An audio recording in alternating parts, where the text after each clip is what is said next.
ലോകത്തിലെ ഏറ്റവും മലിനമായ നഗരം എവിടെയാണെന്നറിയാമോ? അത് ഇന്ത്യയിലാണ്. വായു ഗുണനിലവാര സൂചികയിൽ ലോകത്തെ ഏറ്റവും മലിനമായ 20 നഗരങ്ങളുടെ പട്ടികയിൽ 13ഉം ഇന്ത്യയിൽ തന്നെയാണ്. അതുപോലെ തന്നെ ലോകത്തിലെ ഏറ്റവും മലിനമായ നഗരവും ഇന്ത്യയിൽ തന്നെയാണ്. സ്വിസ് എയർ ക്വാളിറ്റി ടെക്നോളജി കമ്പനിയായ ഐക്യു എയറിന്റെ 2024 ലോക വായു ഗുണനിലവാര റിപ്പോർട്ട് പ്രകാരം ലോകത്തിലെ ഏറ്റവും മലിനമായ നഗരം അസമിലെ ബൈർനിഹത്താണ്. ആഗോളതലത്തിൽ ഏറ്റവും മലിനമായ തലസ്ഥാന നഗരമായി ഡൽഹി തുടരുകയും ചെയ്യുന്നുണ്ട്.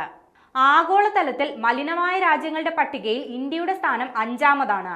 2023 3-ാം സ്ഥാനത്തായിരുന്നു ഇന്ത്യ. ലോകത്തിലെ ഏറ്റവും മലിനമായ 10 നഗരങ്ങളുടെ പട്ടികയിൽ 6ഉം ഇന്ത്യൻ നഗരങ്ങളാണെന്നതാണ് ആശങ്കയുണ്ടാക്കുന്ന കാര്യം.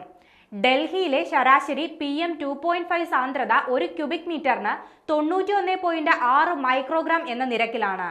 2023 ഇത് ഒരു ക്യൂബിക് മീറ്ററിന് 92.7 മൈക്രോഗ്രാം എന്ന നിലയിലായിരുന്നു. ബൈർനിഹത്ത് പഞ്ചാബിലെ മുല്ലാൻപൂർ, ഫരീദാബാദ്, ലോനി, ന്യൂഡൽഹി, ഗുരുഗ്രാം, ഗംഗാനഗർ, ഗ്രേറ്റർ നോയിഡ, ഭിവാഡി, മുസാഫർ നഗർ, ഹനുമാൻഗഡ്, നോയിഡ തുടങ്ങിയവയാണ് ലോകത്തിലെ മലിനമായ 20 നഗരങ്ങളിൽ ഇടം പിടിച്ച ഇന്ത്യൻ നഗരങ്ങൾ. ഇന്ത്യൻ നഗരങ്ങളിൽ 35% ഇടങ്ങളിലും അനുവദനീയമായതിൽ കൂടുതൽ അളവിൽ PM 2.5 ലെവലാണുള്ളതെന്ന് റിപ്പോർട്ട് പറയുന്നുണ്ട്.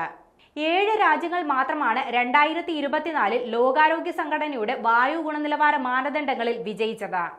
Australia, New Zealand, Bahamas, Barbados, Grenada, Estonia, Iceland എന്നിവയാണ് ഈ 7 രാജ്യങ്ങൾ. ചാഡ്, ബംഗ്ലാദേശ് എന്നിവയാണ് ഏറ്റവും മലിനമായ രാജ്യങ്ങളുടെ പട്ടികയിൽ മുന്നിലുള്ളത്.